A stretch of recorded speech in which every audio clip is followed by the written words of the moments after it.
Appreciate you being here. Before we get started, we have Mr. Maurice Cox with us here to lead us in the invocation and Commissioner McCann in the pledges. Let's pray. Father, we bow before you with love and appreciation for your love and grace. We thank you for this opportunity as a free country to meet together and make decisions that impact our community. We just pray, Father, that your powerful hand be over each commissioner as we have this meeting this morning. Thank you for this day and many blessings you surround us with. In Jesus' name we pray, amen. Amen. Amen. I pledge allegiance to the flag of the United States of America and to the republic for which it stands, one nation, under God, indivisible, with liberty and justice for all. Honor the Texas flag. I pledge allegiance to thee, Texas, one state, under God, one and indivisible. Mr. Cox, thank you, sir. Well, again, welcome to Commissioner's Court. The time is 9:02. We do have a quorum, so we will call this meeting to order.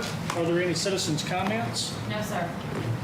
Item number 1, consider and take action on minutes from previously held meeting of Commissioners Court of May the 2nd, 2023. Are there any additions, deletions, or comments? Yes, Court. Yes, Judge. We need to add the amounts on the maximum allowed cost for autopsy transports and the bags. What we talked about, the amounts need to be added. That would be on paragraph 4 of the, I believe there were 4 categories, which we have those in the record. Like 275, 225 plus, and 140.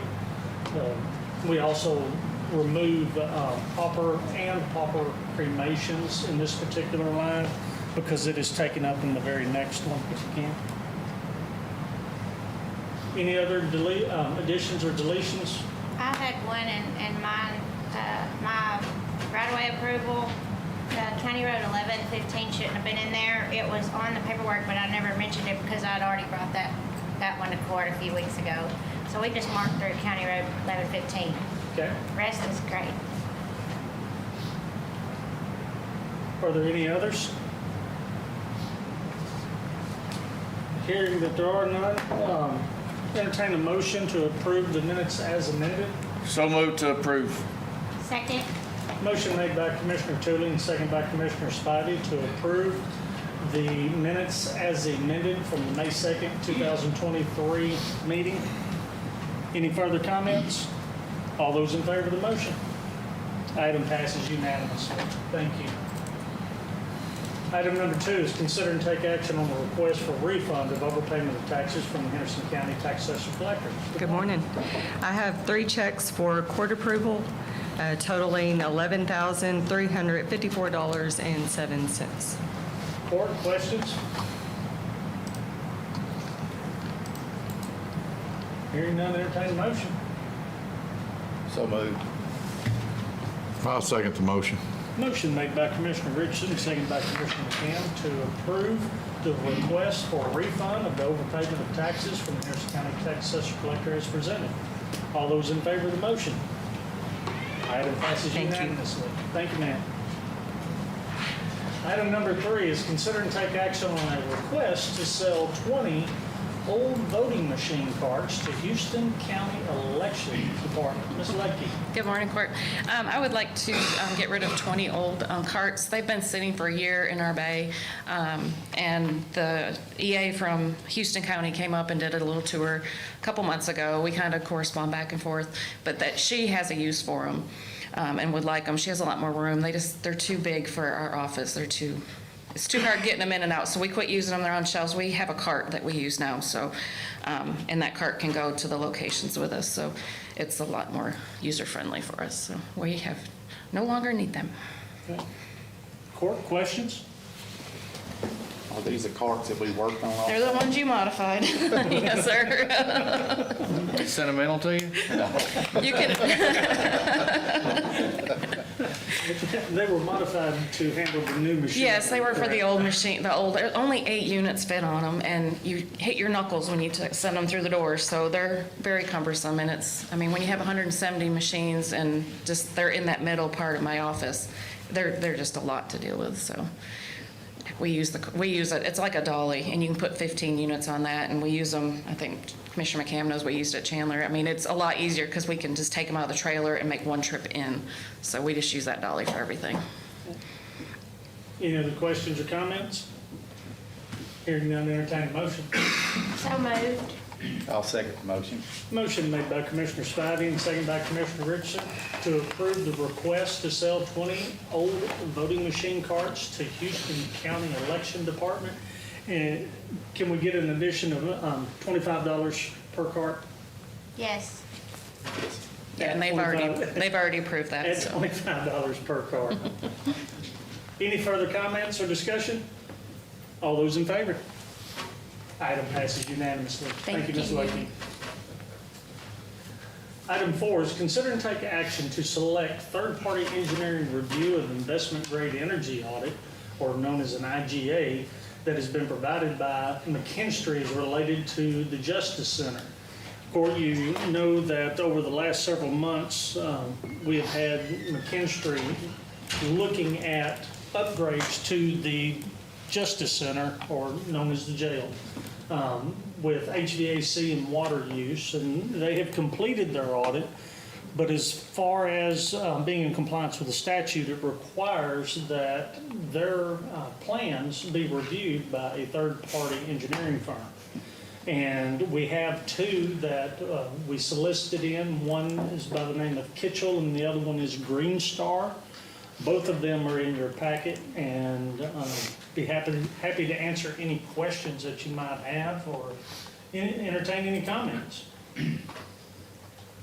I will say that Kitchell has had previous experience with McKinstry.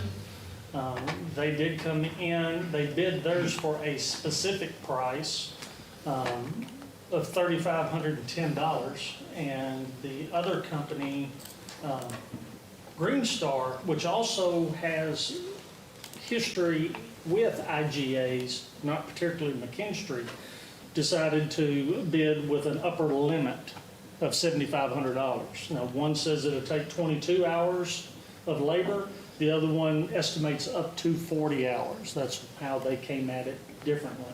Kitchell was very specific. Green Star gave themselves a little bit of slack in their proposal. Thoughts? Discussions?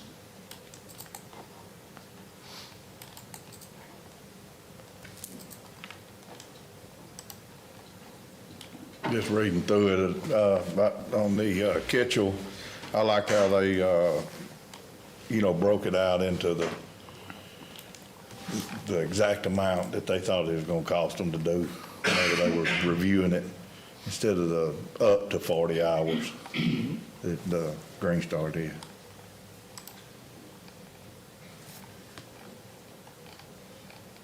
And what this company is gonna do is just review the information that McKinstry has given us, so we can be sure that that information is accurate.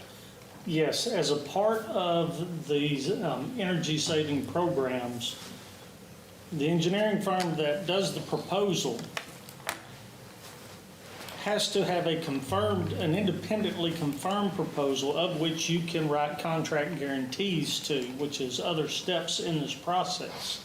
These contract guarantees, if it's not reviewed by someone other than the company presenting them, there's an opportunity there for fraud, more or less.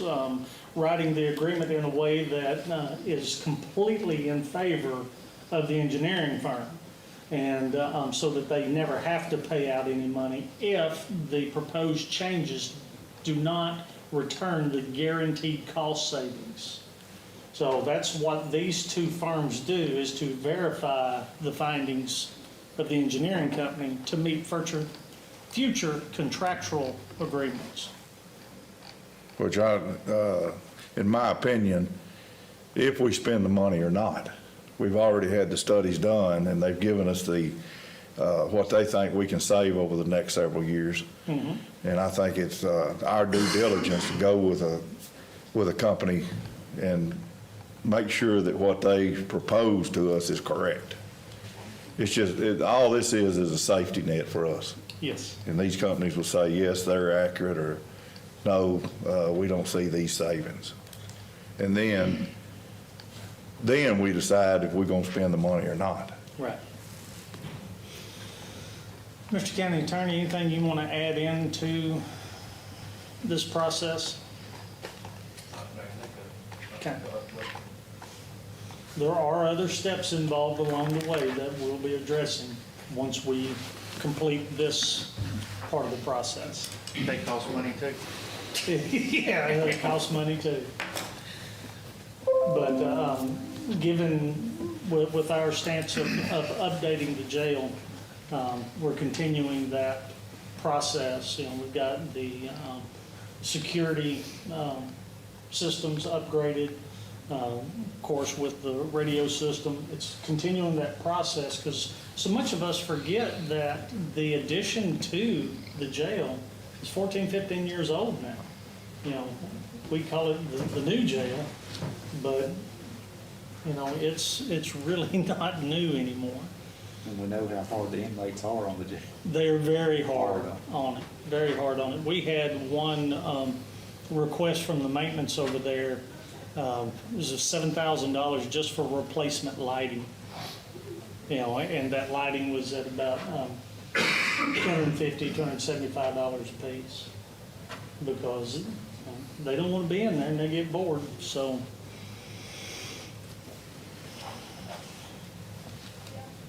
Old jailhouse rock. Do we need a motion to accept one of these as our third party? What I will, just as we have coming up here, if we can begin the ranking them as, excuse me, who is this? Kitchell, I believe, is the one. You know, Kitchell being first ranking and the other company being the Green Star being a second ranking, and then we can begin contract negotiations.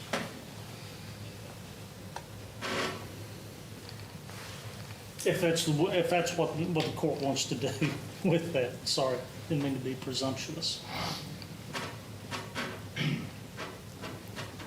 So moved to approve. With Kitchell being first Being or number one, Green Star? Green Star being number two. Okay. I'll second the motion.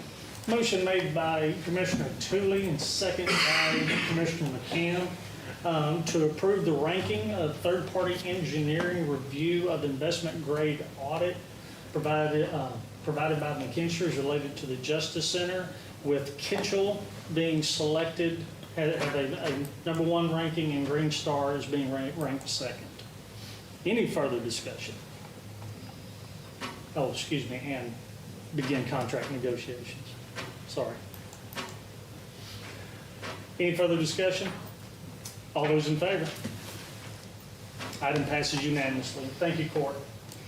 Item 5 is consider and take action to make selection and begin negotiations with service providers in response to ARPA request for proposal number 3, the RFP for broadband ISP fiber optic services.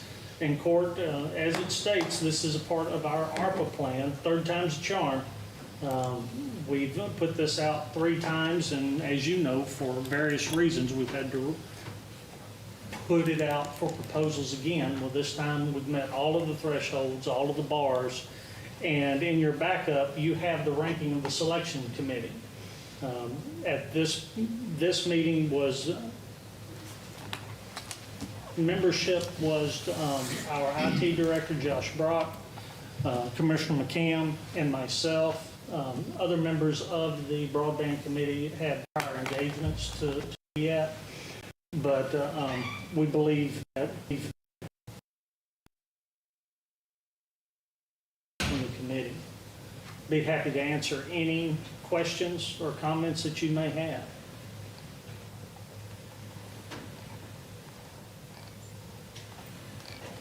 What is, what were they, what were they ranked on? There was a criteria provided that matched with the RFP. It was their ability to perform service, the size of the entity, their ability to expand, more or less, or did they have the capability to expand, what their actual proposals were as far as what their delivery method was going to be. And then the other one was the completeness of the actual proposals. And is this, I may be all confused, but is this last mile? This is last mile. And when you say last mile, that is normally referred to as getting that last part to the home. As you know, the federal preferences are fiber to the home. And what we have here are 3 different technologies being presented, is our understanding of the proposals. Brightspeed being the one that had the true fiber to the home. Spectrum Communication, from looking at their infrastructure they were proposing, it looked to be somewhat of a multiple technology usage. And then there was Nextlink, which was presented as a fixed, a licensed fixed wireless company that would use wireless across the county.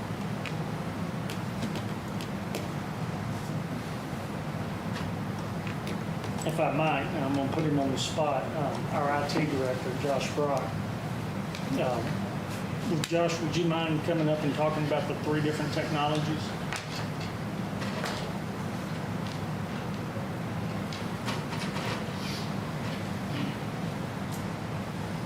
So in regards to the question of the ranking criteria, basically what they call fiber to the premises, FTTP, is what you'll see as an acronym. There was only one company that, well, I'll say that there were 2 companies that actually provided that. One company actually said that they were going to provide a hybrid solution, meaning that they were going to do some of that and then some of their other option, which is coaxial cable, which is kind of like a cable internet. So one company said that that was going to be their whole delivery would be fiber to the premises, and that was Brightspeed. And the thing that Brightspeed had over everybody else is they have infrastructure that was built several years ago that's been in the ground dormant, basically.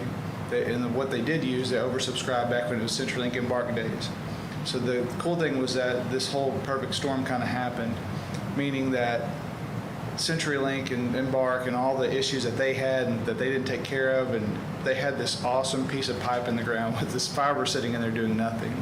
And instead of having to lay all this middle mile in this project being a $40, $50, $70 million project, it's back down to using that existing fiber and being able to reach the home from the location where it stops and moving out from there. So that's, when we saw that, that made more sense than basically trying to go back through and re-cable every roadway, major highway.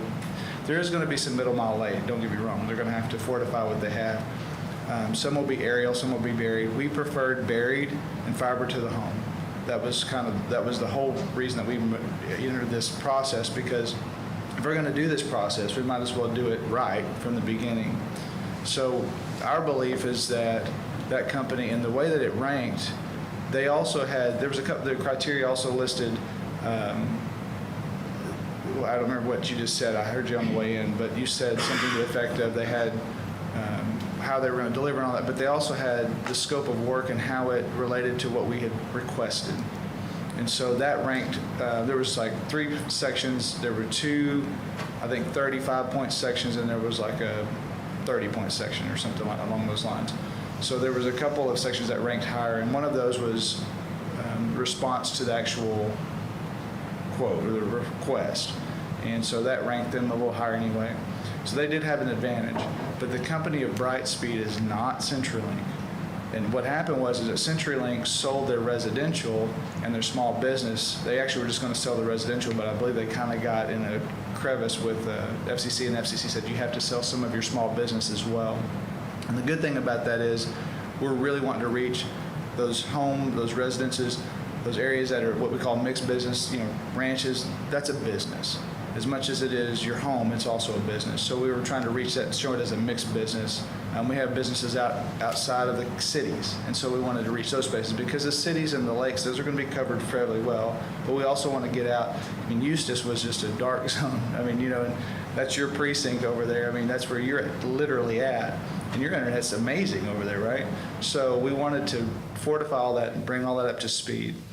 So Brightspeed got this purchase of residential and small business. And what I see, just frankly, is that at your business, your DSL, which is, 10 meg at best, they charge us, say, $140 a month for that internet. At your house, it's $79. So they're getting almost double for this internet just because it's a business. So they saw that as a better ROI. Well, we'll just hold on to all the business and we'll sell off all the lower end stuff. Well, these other companies are coming in saying there is an ROI on this, but we don't have a way to get to them from where we are. So this grant and this funding allowed us to spider web that middle mile that's there on out. And as far as Charter was the second group. Spectrum, I should say. Spectrum was the second group. Am I supposed to be talking about all this? No, okay, it's good. not. So Spectrum was they're the company that pretty much, I would say they had about 75% of the project in scope, and then some of that was coaxial, so that kind of ranked them a little lower. And then the WISP, from what I see, you have kind of three layers. You have Brightspeed, who could cover most of the county by themselves. Spectrum would cover a lot more of the rural areas where you have your co-op, TVEC. They're going to run a lot of aerial on the poles, which that's a benefit for areas that CenturyLink's Brightspeed wouldn't be connecting, or would be maybe some overlap there, but mainly it's kind of a little checkerboard kind of setup.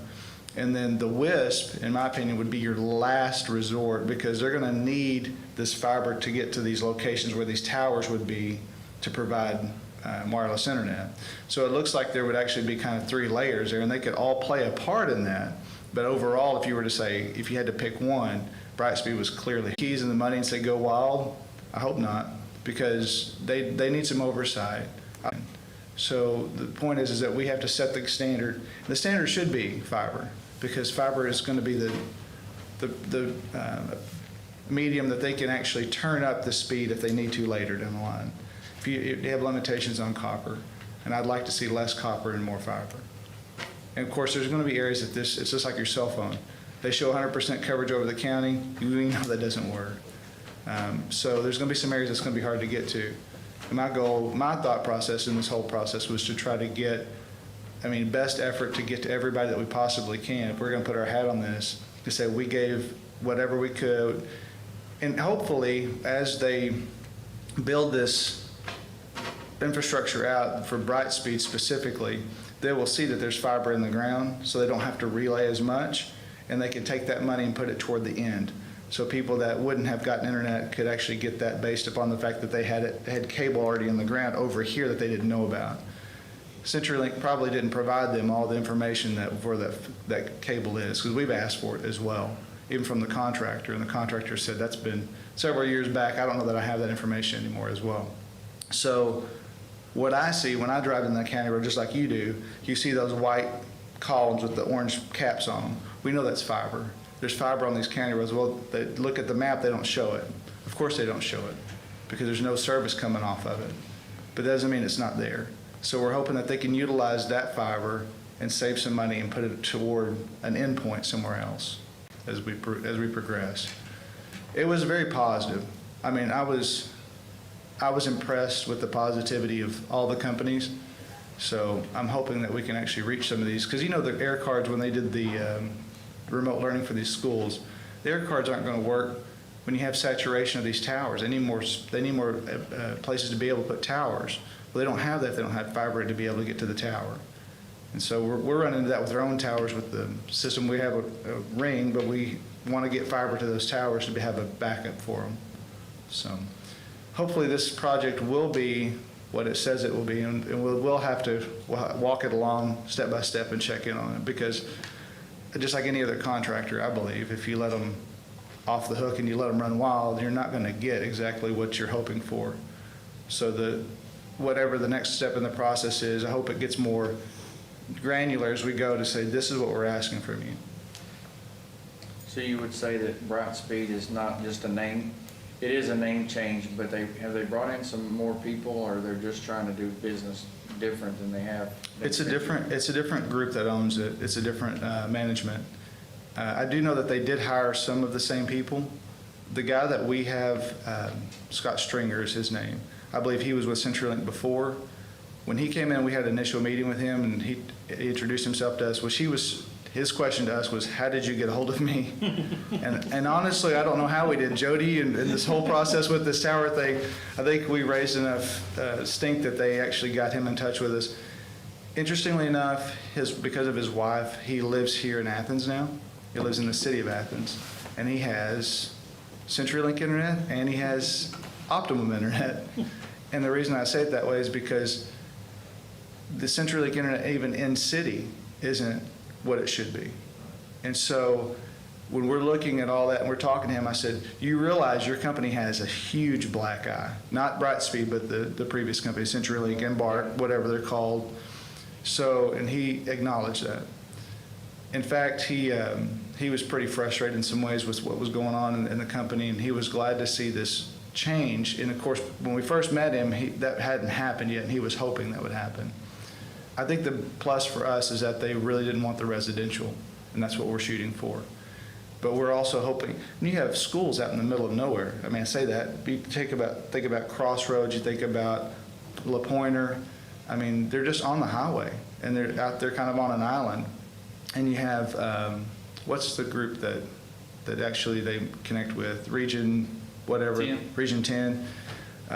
They provided fiber through the old, or back then it was old circuits, and the schools were on circuits, and they finally provided them fiber, I think through CenturyLink or whomever it was. And I'm sure they're paying a lot of money for that fiber to be delivered to them. I don't know I'm sure the taxpayers are picking up that bill as far as that goes, but hopefully we'll be able to connect them and give them a little bit more relief and give them some options. Because right now there's no option. If they leave Region 10, and they try to just connect themselves up to back to the backhaul to the state or whatever, they don't have any options. They have to stay with what they have. Right.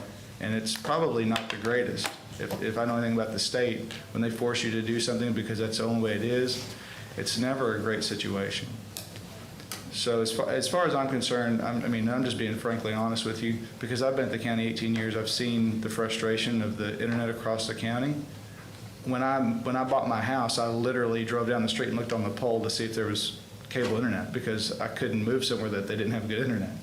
It's almost become a utility that's required, just like water and electricity and trash pickup and sewage. And because of the fact that people are not only remote learning, but they're working from home more and more, or even hybrid working sometime at home, or have to because they have kids and they have to be there for their kids as well, it's become a need more than it has just been a luxury. I mean, we watch TV on it, don't get me wrong, but when it comes time to do your work or whatever, and you need to do your job and also take care of your kids, sometimes you have to make a choice because we don't have internet here. And that was this whole goal, was to try to get all of that up to speed. And I don't want to I just don't want to hit middle of the road. If we're going to make this change or we're going to put money into it, we need to hit the mark that could build into the future. But it doesn't, it's not to say that if you go from middle of the road to the leading edge or whatever you want to call it with fiber, that it's a huge jump in dollars. It's not. While we're there, we might as well do it right.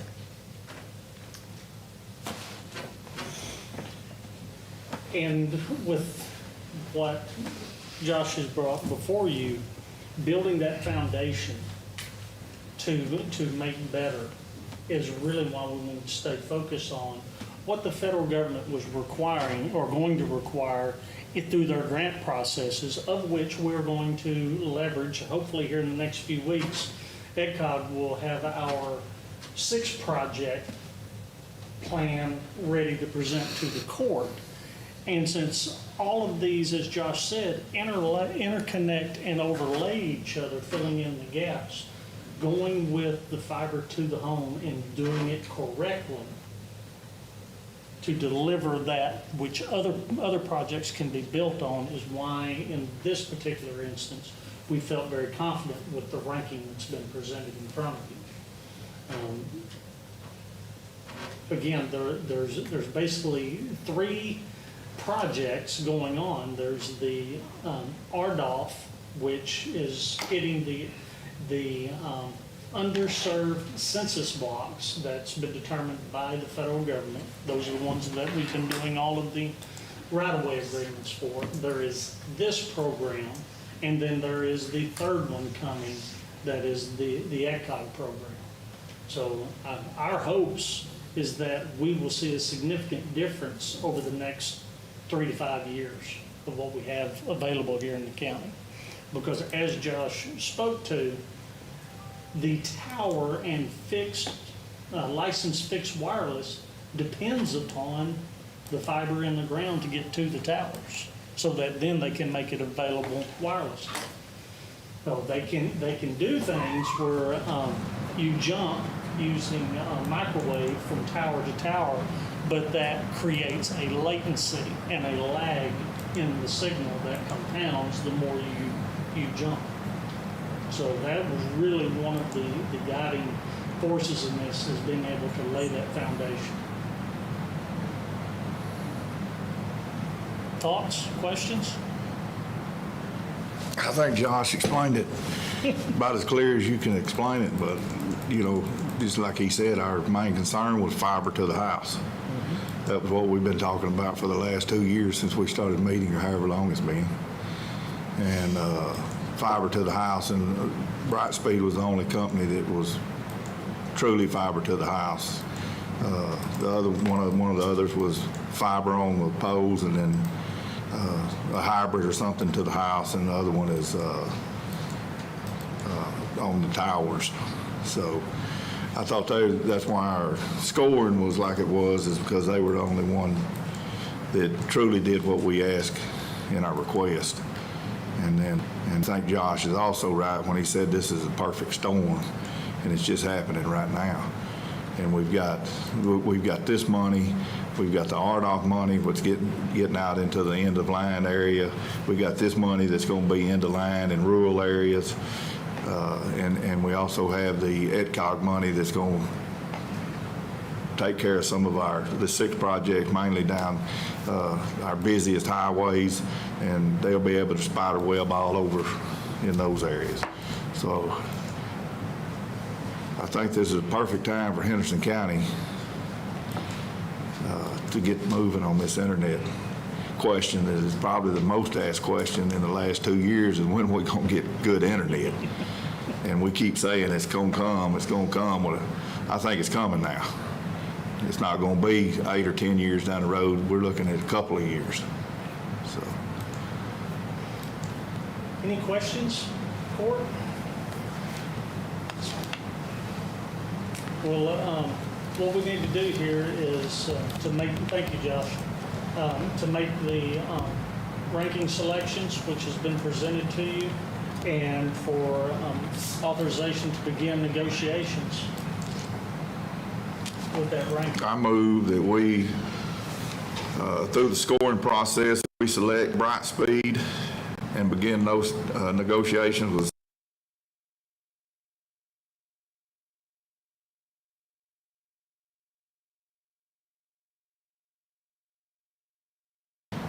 RFP for broadband ISP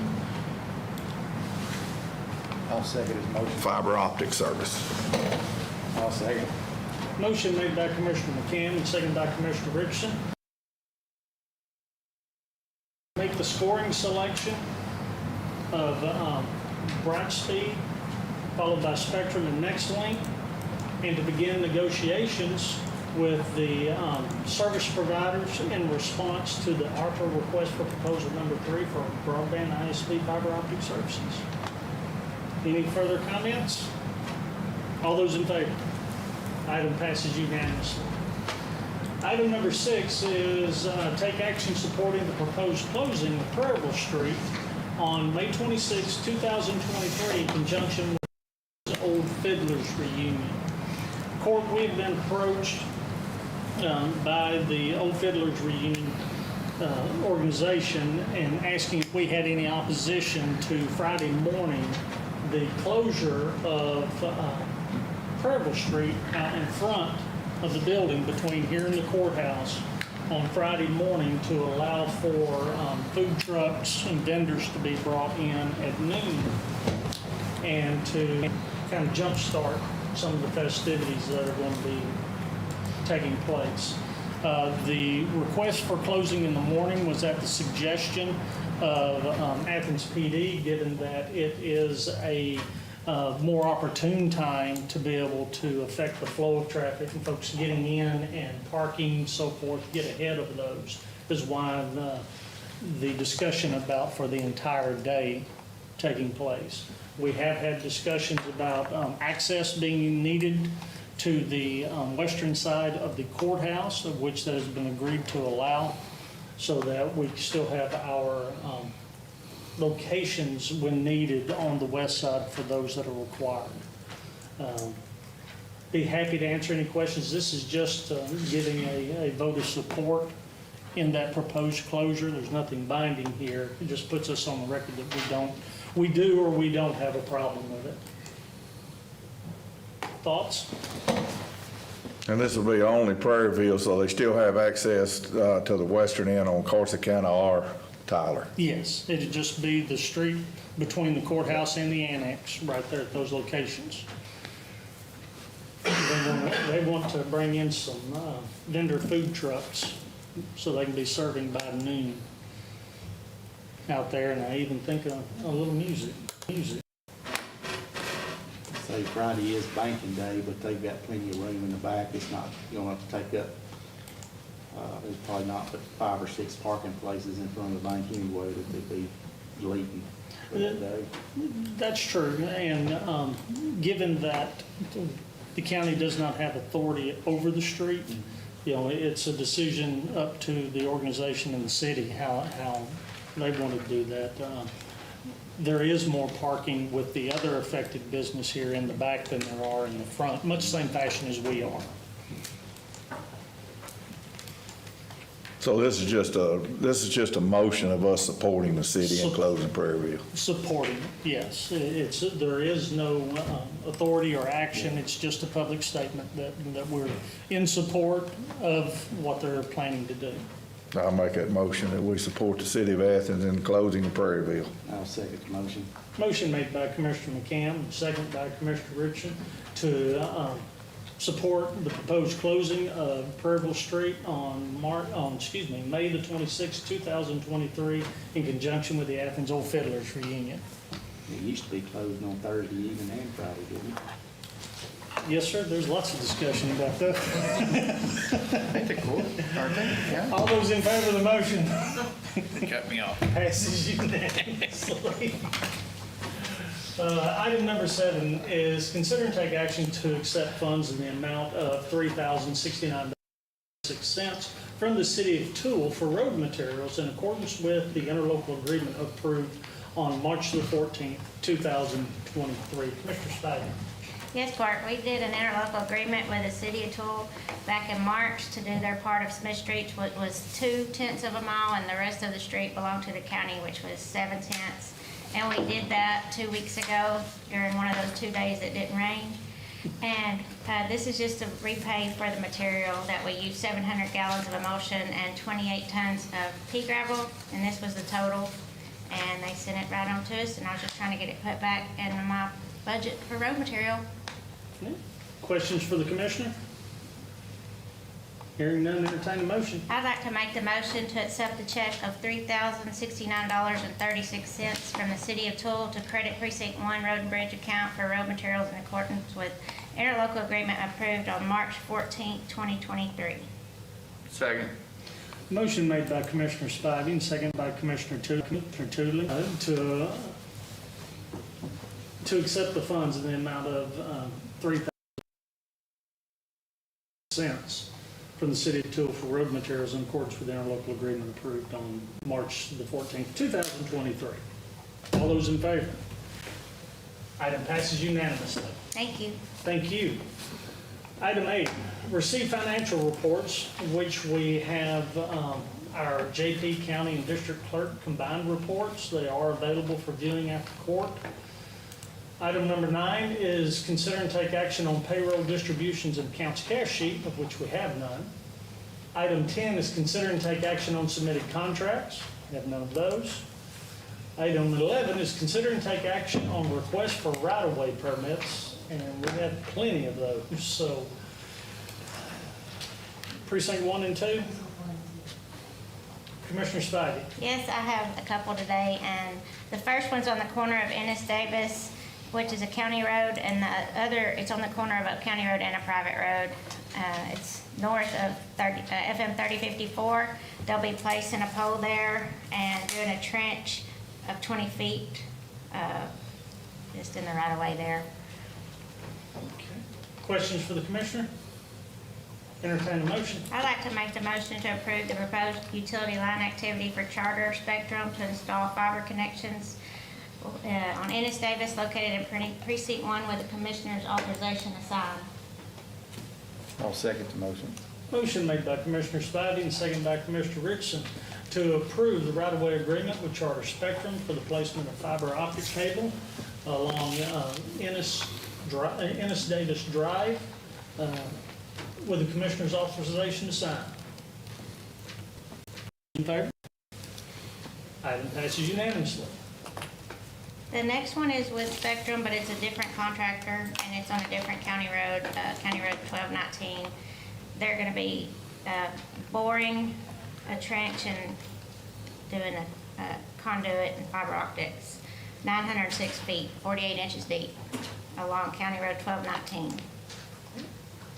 Questions for the commissioner? Hearing none, entertain a motion. I'd like to make the motion to approve the proposed utility line agreement for Spectrum to install fiber connections within the right-of-way of County Road 1219, located in precinct 1 with the commissioner's authorization to sign. I'll second.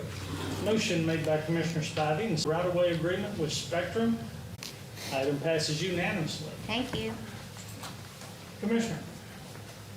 Yes, Court, the first one I have is with Encore Electric to just replace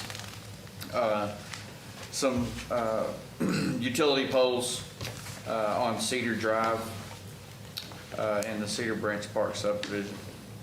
Questions for the commissioner? Entertain a motion. I move that we accept the utility line activity right-of-way permits for Encore on Cedar Drive with the commissioner's authorization to sign.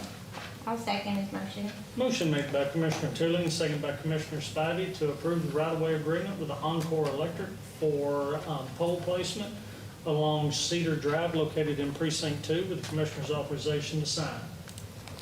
All those in favor of the motion? Item passes unanimously. The next one is with Brightspeed to use the right-of-way area for buried fiber optic cable that going down Double Bridge in Fargo to service the Southwest Water Company. Questions for the commissioner? Trying to remember Double Bridge's road number. Double Bridge. I don't know. Okay, thanks for coming back to me. I can't remember. Any further questions? Entertain a motion. I move that we approve the Brightspeed proposed utility line activity for buried fiber optics down Double Bridge to Fargo Lane with the commissioner's authorization to sign. Make that Fargo Road. I'll second the motion. Motion made by Commissioner Tootley and second by Commissioner McKim to approve the right-of-way agreement with Brightspeed for buried fiber optic cable along Double Bridge Road and Fargo. Is it to Fargo or and Fargo? I guess and Fargo. And Fargo Road, located in Precinct 2 with the commissioner's authorization to sign. All those in favor? Item passes unanimously.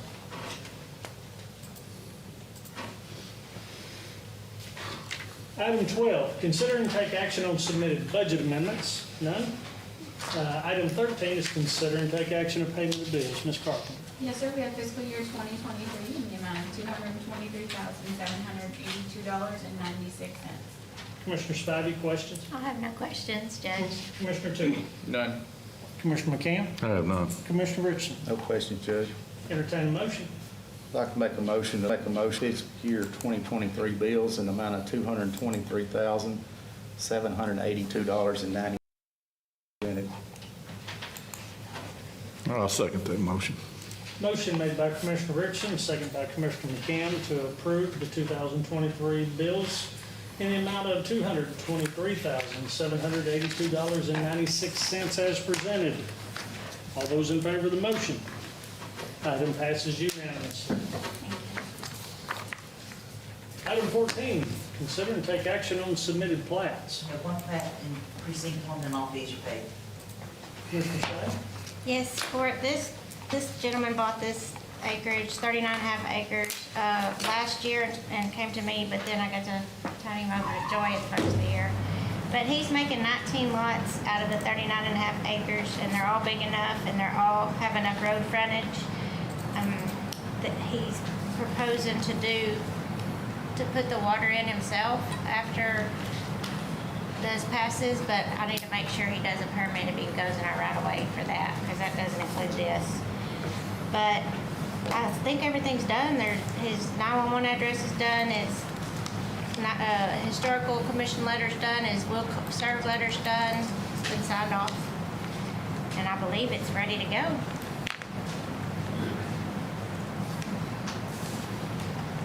The water system, if I can ask, the water system, does he have the sign off Yes, sir, from Crescent Heights. from Crescent Heights? Yes, sir. They're the ones that said he's gonna be putting in the water line for the lots. There's a letter and then the backup. Okay.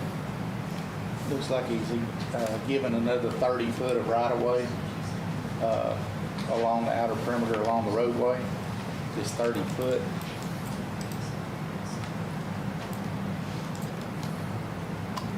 Joy might can speak to that. I haven't really looked too hard on that. Ms. Kimbrough, would you mind coming forward?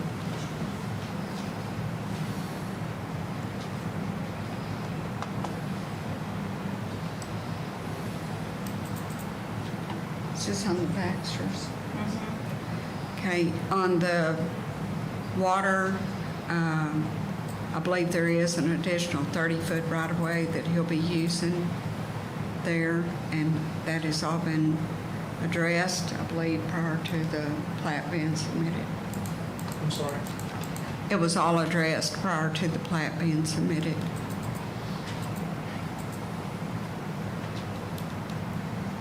Commissioner, is that actually, Yeah, I just seen they had a 30 foot right-of-way all the way around the perimeter along the roadway, and it looked like they might have been either given that as right-of-way, or I didn't know if that was a utility right-of-way or what that was for. It just says, let me see if I can read it there. It's kind of.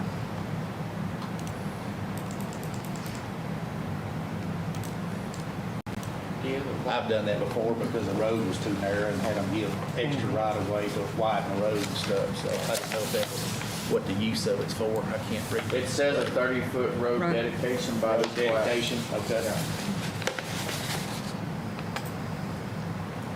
All the way around.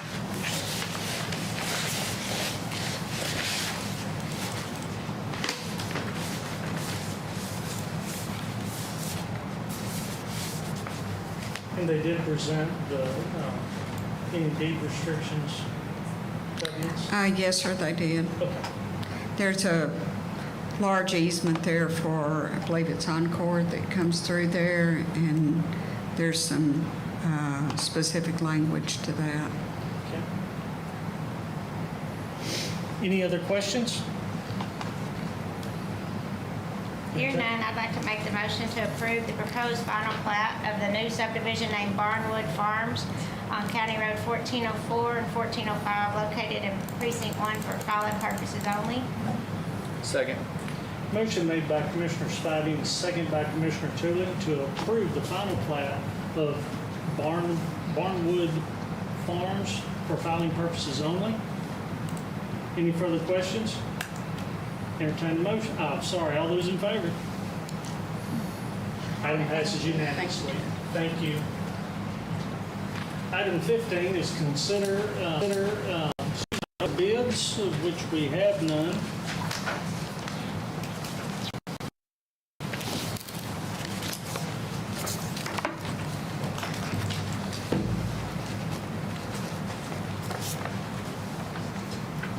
And item 16 is consider and take action to adjourn. So moved. Second. Motion made by Commissioner Tooley and second by Commissioner Spivey to adjourn at 9:52. All those in favor of the motion? Item passes unanimously. Thank you for being with us today.